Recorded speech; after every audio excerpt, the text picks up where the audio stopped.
This is Cerebral Cinema. Movies of the mind. Petri Wine brings you Basil Rathbone and the New Adventures of Sherlock Holmes.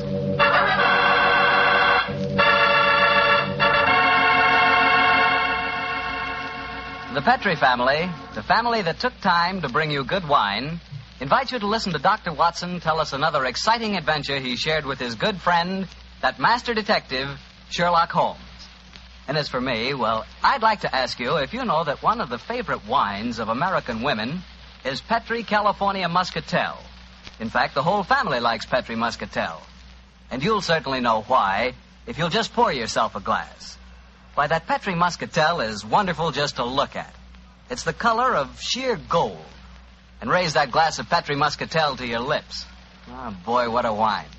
Look, did you ever walk through a vineyard early in the morning? You know, when the dew is still clinging to the grapes. And did you taste one of those luscious, plump muscat grapes? Then you'll know what to expect the first time you taste Petri Muscatel. Petri Muscatel brings you that same wonderful muscat flavor, right from the heart of the grape. Try serving Petri Muscatel after dinner by itself or with fruit or nuts. It's the perfect after-dinner wine. And serve it proudly because 5 letters, P-E-T-R-I, spell the proudest name in the history of American wine.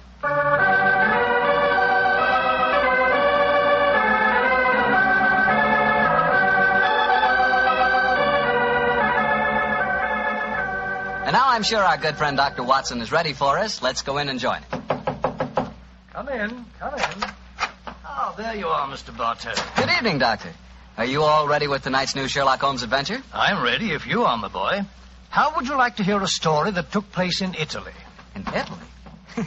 Say, you and the great Sherlock Holmes certainly did get around. What took you there, Doctor? We'd gone to Rome to investigate the sudden death of Cardinal Tosca. An inquiry, which I may tell you, Mr. Bartell, was carried out by Holmes at the express desire of His Holiness the Pope. Oh, say, Doctor, that sounds like a wonderful... No, Mr. Bartell, that's a story that I'm afraid I can never tell you. However, tonight's adventure took place a few days after Holmes had brought his case to a satisfactory, though somewhat terrifying, conclusion. I suggested to the great man that a short holiday would be good for us before returning to England. And so we spent some happy days browsing among the architectural treasures of old Rome. The Colosseum, the Baths of Caracalla, the Forum, the wonderful ruins on the Palatine Hill. I couldn't drag Holmes away from them, Mr. Bartell. And at night time he was able to indulge to his heart's content his great love of music. Finally, it was 2 nights before we were to sail for England, I remember. We went to the opera house to hear the famous Italian soprano Gina Valchesi singing Verdi's immortal La Traviata. I can hear that exquisite voice now, Mr. Bartell, as Holmes and I, seated in a box, listened spellbound to the great Valchesi singing her last act aria.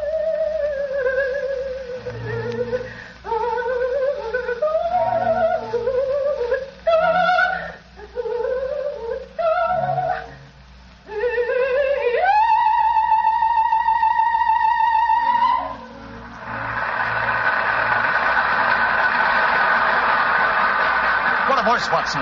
What a magnificent voice. Yes, it is, Holmes. A pity, though, that most opera stars who sing like nightingales seem to have the figures of unusually well-fed pouter pigeons. Poor woman, she must weigh at least 20 stone. Nevertheless, you mustn't refer to her as poor, my dear chap.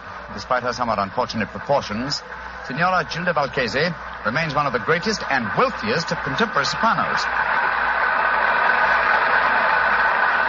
Listen to the applause. Yes, undoubtedly she'll sing an encore. We might as well go back to her dressing room now. The opera's almost over. Why are we going back to her dressing room? Because during the last intermission, I received a note from her requesting my attendance. Oh, what did the note say? Well, it seems that the lady is not too popular with certain members of the opera company. Well, I've no wish to become entangled in any opera clash of temperaments. I confess I find myself not a little interested in meeting the lady. Shh. She's going to sing an encore.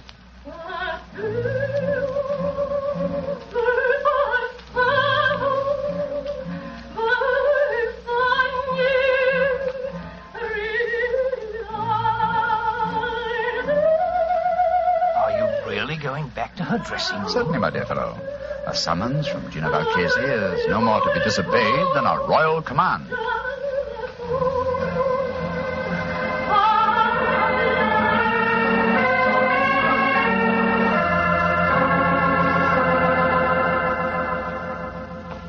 I must ask you gentlemen not to stand outside La Valchese's dressing room.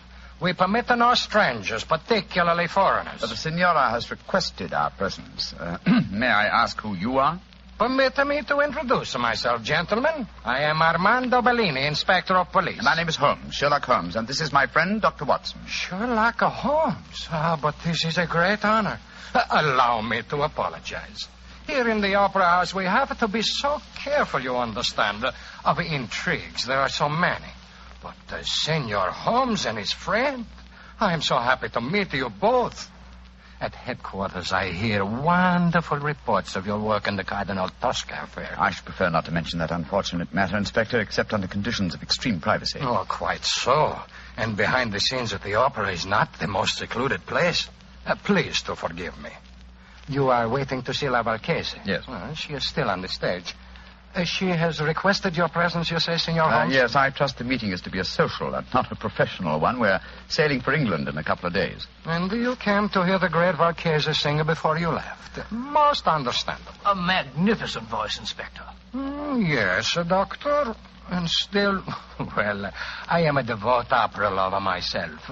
Yet I cannot help but feel its future lies with those who can add a youth and beauty to a great voice. That's true. True, Signor. But where can you find such a combination? I have found it. Here in the opera, there is a girl. She is my protege. Someday, I hope she will be my wife. At the moment, she is only understudying La Valchese. If she should ever get the opportunity of singing in her place, then a new star will be born. Oh, really? What's her name? Lisa Bordoni. She has but recently come to Rome from Milano, where she was studied with the great Alfieri. Confidentially, I think that La Valchese is so jealous of her that... here is Lisa now. And that is her brother with her. Lisa, cara mia, please to join us. By George, what a beautiful girl. What is it, Armando? Permit me to present the famous English detective, Senor Sherlock Holmes, and his friend, Dr. Watson. How do you do? How do you do, young lady? Glad to meet you both. This is my brother, Wally. How do you do, sir? I certainly feel that I know a lot about you two gentlemen.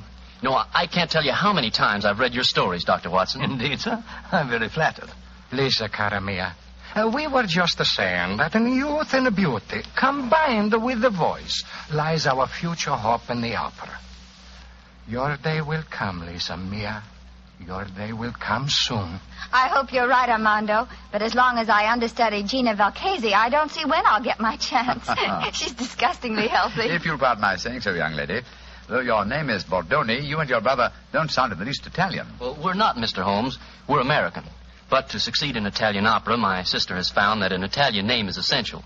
So the Borden family became the Bordonis.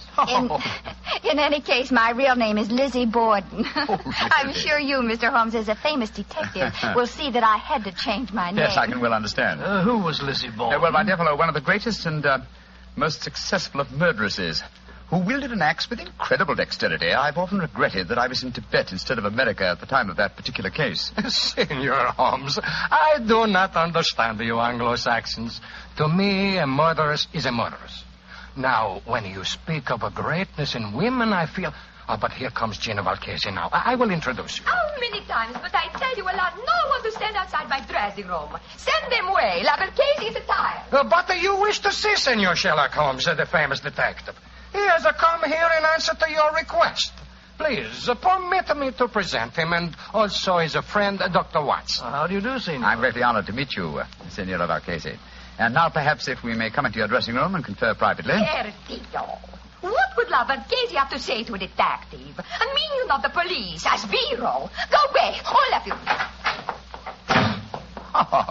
Well, what do you think of that? She slammed the door in my face.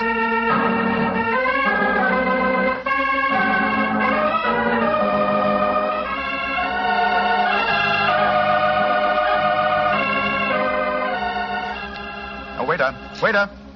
Si, senor. Bring me some more coffee, please. Si, senor. The very pleasant dining here on the hotel terrace, I must confess. Very. Amazingly warm, considering yesterday's snow. Yes, it is.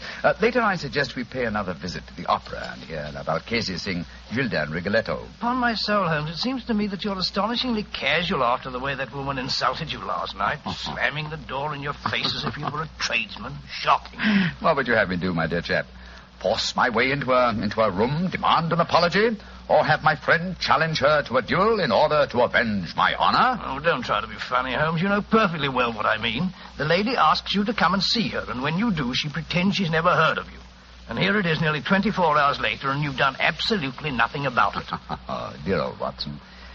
You're really quite upset over the affair, aren't you? Well, if it'll make you any happier, let me tell you, I have done something about it. I'm delighted to hear it. What? This morning I was able to obtain a specimen of La Valchese's handwriting from an autographed picture in the possession of Inspector Bellini. I compared the writing with that on the note and that I received in the box last night. It was the same, proving that the message I received was authentic. Oh, in that case, why did she snub you like that? Well, something was to frighten her, I suppose. Something or someone who was standing at the dressing room door with us. Well, who was there? Inspector Bellini, Lisa Bordoni, and her brother. Precisely, my dear fellow. Therefore, we may assume that La Valchese had no wish to recognize me in their presence. But if you think that, Holmes, why haven't you been in touch with her today? She may be in some dreadful danger. Oh, if she is, she can find me easily enough. And meanwhile, I'm perfectly happy to be left alone. The last few weeks have been sufficiently strenuous without becoming involved in some fresh case. On my soul, Holmes, you must be tired. I've never known you to be so indifferent to a case. Great Scott. What is it, Watson? Look, walking towards us. It's Signora Valchese herself. Oh, and judging from the lady's expression, she seems to be in some distress. Good evening, Signora. Signor Holmes, I must speak Please to sit you. down, won't you? This is my colleague, Dr. Watson. How do you do? First, I must apologize for my behavior last night. It would have been dangerous if La Valchese had acknowledged that she had to communicate with you. That's just what my friend assumed, madam. Please speak quite freely now, Signora. No one can overhear us. Signor Holmes, I am being persecuted. My life is in danger. You must save me. You've been threatened. See, Signor. And now today, tragedy has struck. My sister, my beloved Bella, lies near death from a murderous attack. An attack that was meant for me. Good Lord, what happened, madam? If you will please to keep quiet, and let La Valchese speak while I learn what happened. Oh, I'm so sorry, madam. This morning, I always myself take my dog for a walk. But this morning, I feel a trace of a cold. I ask my sister to take the dog for a walk. Please do understand that my sister is very much like me in appearance. Yes, I understand, Signora. Please continue. She walk alone in the park. From nowhere, a horseman come gallop and ride her down. This much I learned from the traces in the snow when I worry and go to find her. Was she able to tell you who the horseman was? No, she cannot speak, Signor. They say at the hospital that her skull is fractured, that she may not live. Signor Holmes, that attack, it was meant for me. You must protect me. Signora, I shall do everything in my power to... No! What's wrong, madam? Somewhere there is a cat. I know it. Make it go away. I cannot stand cats. They drive me mad. No! Oh, make it go away, please. I cannot sense them without even a thing. No. Shoot, run away, shoot. No. I can't see please, one. It must be your imagination. Signora, I am sorry to make such a scene, but I cannot bear to be near a cat. I cannot tell you what it do to me. It may sound a foolish weakness. No, not at all, Signora. Such a condition is quite common. In fact, I believe medical science has given it a name. It's known as ailurophobia. Oh, whatever it is called. It make me ill. I must go to my room. I cannot stand much more. My poor sister. I imagine with your sister at death's door, Signora, you will not sing tonight. Signor Holmes, I love her very much. But even a sister is only a sister. My art is my life. In an hour, Signor, I sing Gilda in a Rigoletto. You will attend the performance. And afterward, you will tell La Valchese how she may trap this devil who seek to destroy her.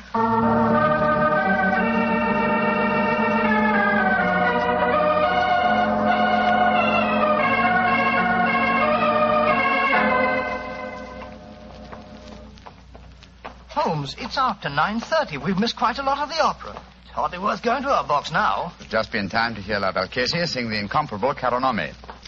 Come on, old fella. Let's slip in as quietly as we can. Seems to me we should have been in our box from the beginning of the performance. She asked you to keep an eye on her, you know. That's true, old chap. But it occurred to me that an attack on her during the performance was unlikely, and that our time might be more profitably spent making inquiries at the riding academies. You drew a blank. We found no trace of that mysterious rider. No, but at least we tried. Here we are. Let's stand at the back of the theater for a few minutes.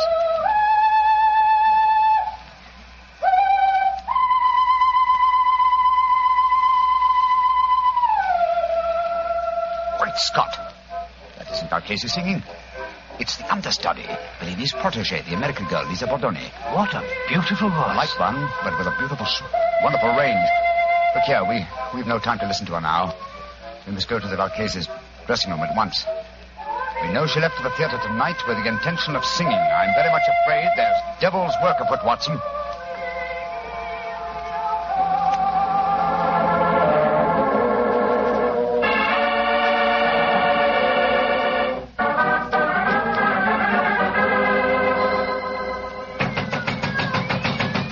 Why on earth doesn't she answer? Shh. Listen. There are cats inside our dressing room. Come on, Watson. Locked. Put your shoulder to it. Come on, help me. Watson, come on. Once more. Come on, again. Now, Watson, here. Great Scott, she's unconscious, Watson. See what you can do for her. She must have fainted the fight. Yes, some fiend, knowing her deadly fear of cats, has locked her in here with half a dozen of them. Shoot, off with you, shoot. Her eyes are opening, Holmes. She's coming to. Signora Valchese. Her lips are moving. She's trying to speak. Signora Valchese. Tell me, who did this to you? Great heavens! Her voice, it's gone. I've known many vicious crimes in my lifetime, Watson. But to murder a voice that was one of the treasures of the world, is as vile a killing as I've ever encountered.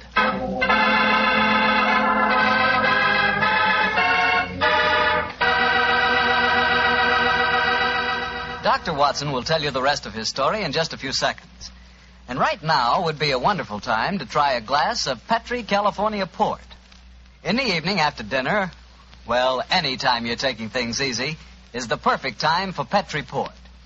Petri Port is a rich red wine, the kind of wine you like to sip slowly, so you won't miss a drop of its truly fine flavor. I'm not kidding when I say you owe it to yourself and your family to try Petri Port. In fact, you should try Petri Port and Petri Muscatel. So don't buy one, buy two.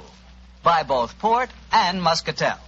Just be sure you get Petri, because Petri wine is always good wine.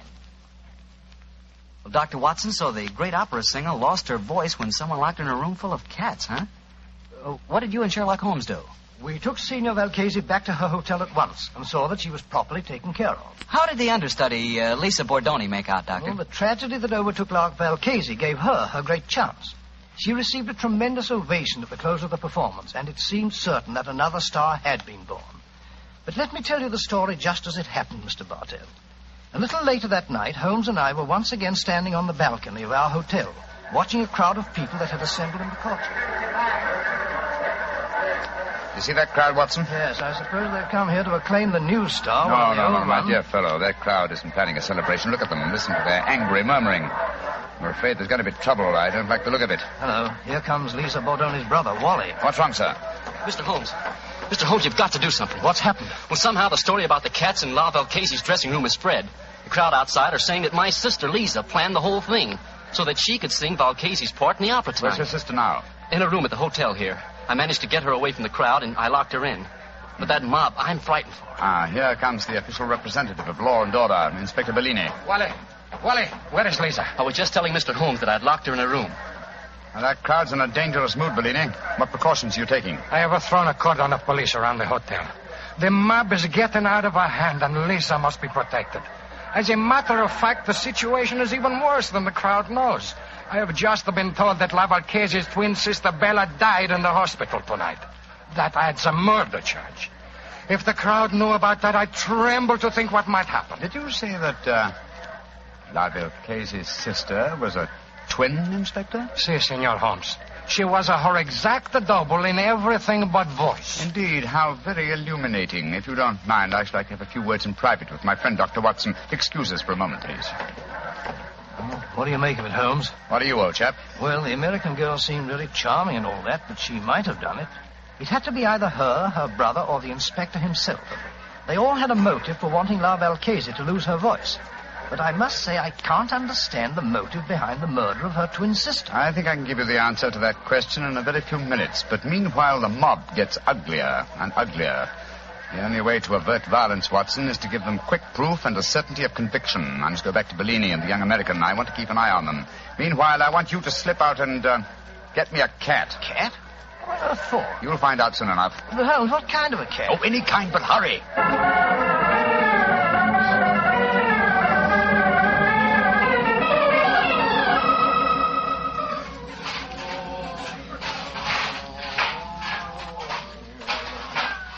Kitty, come on, Kitty.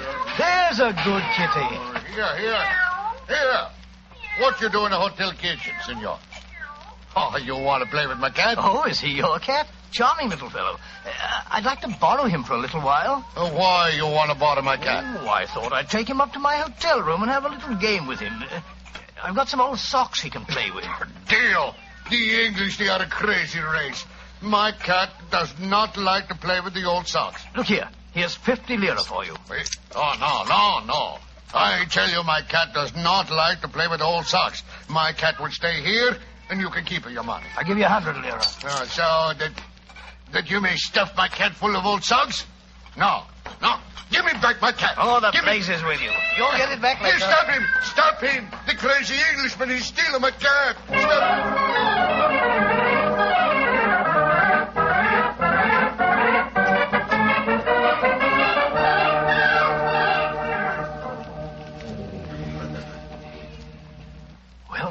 I've got the cat for you, Holmes, but I wish you'd tell me what we're doing outside Valchese's door with it. I'm going to try an experiment. We open her bedroom door softly. So. Slip the cat in. So. And close the door. Holmes, man, what the blazes do you think you're doing? You'll drive her mad. I think not. Listen. And watch through the keyhole if you can. Where you come from, you stupid cat? Go away. Holmes, her voice. It's come back. Yes, I thought it might. I can see her through the keyhole. She's picking the cat up by the scruff of its neck. She's walking toward the balcony. Yes, and towards the crowd down below. An excellent opportunity for a public confession. Come on. Stella? What do you want? I charge you with the murder of your sister, the great singer, Valchese.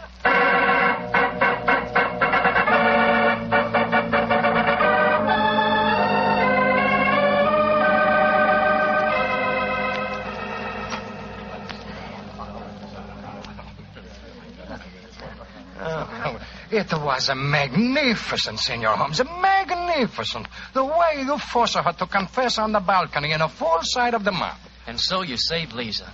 I can't thank you enough, Mr. Holmes. Nor can I.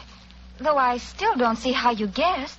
She looked so much like her sister that she fooled even me, her understudy. Yes, it was an extremely cunning plot, Miss Bordone. The real Valchese sent me that note last night. When I met her at the dressing-room door, she denied having sent for me because the three of you were there. I suppose that she suspected one of us. Oh, yes, obviously. And later, no doubt, she told her twin sister Bella about having sent me the message and also announced her intention of coming to see me. Bella saw her opportunity, murdered La Valchese, assumed her identity, and to give added realism to her role, followed through with her sister's plan by coming to see me today. But I still don't understand this business, Mr. Holmes. Why did the twin sister lock herself in her dressing room and fill it with cats? What did it accomplish? It gave me the chance to sing. Yes, that's true. Which is why Watson felt certain the criminal must be you, your brother, or Signor Bellini. But you see, the episode with the cats accomplished one other thing. It made it plausible that the great Valchese should never sing again. To whose advantage would that be? An impostor, of course. In the person of a twin sister who could not sing and who must surely envy her sister's great will. Exactly, my dear fellow. As soon as I knew they were twin sisters in everything but voice, it became more than a possibility. It became probability, but it had to be tested. That's why I sent for the cat, Watson. When the sister, thinking herself unobserved, exhibited no terror for cats, well, it became a certainty. On my soul, Holmes, this is as fantastic a plot as ever we've met. A diabolical plan, Watson. And I'm only thankful, Miss Bordone, that we were able to expose it before the crowd reached you tonight. I don't know what I can ever do to repay you, Mr. Holmes. Oh, that won't be hard, my dear. A box at Covent Garden for your London debut would be, an ample repayment. And from what I hear of your reception in Rigoletto tonight, I shan't have to wait very long for that reward, eh? It's a promise, Mr. Holmes. Come in. Oh, excuse me, please. All over the hotel I'm looking for my cat. I say to myself, there he is. He's stealing my cat. Inspector Bellino, you arrest him. He tried to bribe me, and then he ran away with my cat and fill him full of old English socks. Oh, does she be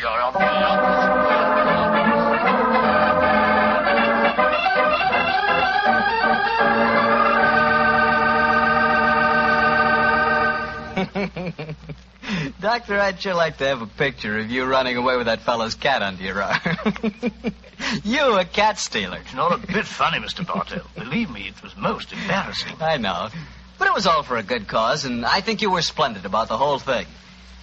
Incidentally, how'd you happen to look for a cat in the hotel kitchen? Oh, there's usually one round the back door of the kitchen. Haven't you ever wandered, backstage in a hotel? Fascinating. Oh, of course I have, but I've never been in a hotel kitchen. Then where were you? In the wine cellar. I should have known. Yes, Doctor, I like to look at bottles of Petri wine because when I see a Petri wine, I know I'm looking at a good wine. And Petri wine is good because of the Petri family. The Petri family first started making fine wine before the beginning of this century, generations ago. Since then, winemaking has been their heritage, handed on down from father to son. So you can take it for granted that the Petri family really knows how to turn luscious, sun-ripened grapes into clear, fragrant, delicious wine. And you can take it for granted, too, that the name Petri on a bottle of wine is more than a trademark. It's a personal assurance of the Petri family that every drop of wine in that bottle is good wine. You just can't go wrong with Petri wine because Petri took time to bring you good wine. Well, Dr. Watson, what story are you planning to tell us next week? Next week, Mr. Bartell, I'm going to tell you a strange adventure that Holmes and I had many, many years ago. It concerns a young girl, the mutilation of her doll, and the tragedy that overtook a certain wise woman from the mountains.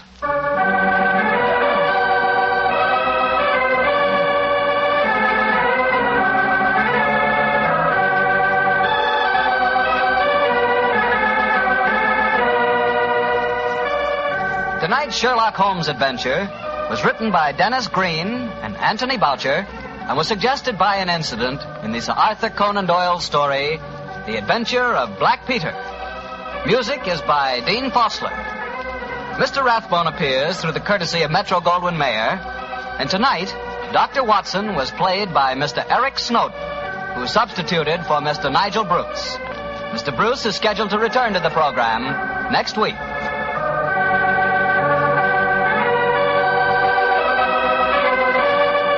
Wine Company of San Francisco, California, invites you to tune in again next week, same time, same station. Sherlock Holmes comes to you from our Hollywood studios.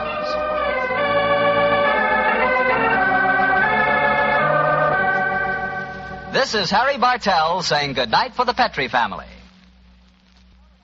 For a solid hour of exciting mystery dramas, listen every Monday on most of these same stations at 8 o'clock to Michael Shayne, followed immediately by Sherlock Holmes. This is the Mutual Broadcasting System. Cerebral Cinema hopes you have enjoyed this movie of the mind.